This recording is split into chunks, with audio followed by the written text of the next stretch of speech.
School teachers of Reddit, what is the one thing that you want your students to know that you'd never tell them in person? 1. Your parents are literally the worst part of my job. 2.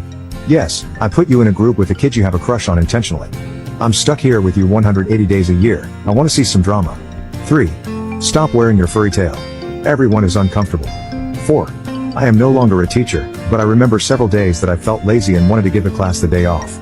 I never did because I knew the teacher's pet would rat me out. Sometimes even the teachers don't like the teacher's pet. 5. The wheat smell doesn't magically disappear between the parking lot and my classroom. 6. If your parents email a teacher and argue with them, the whole staff knows.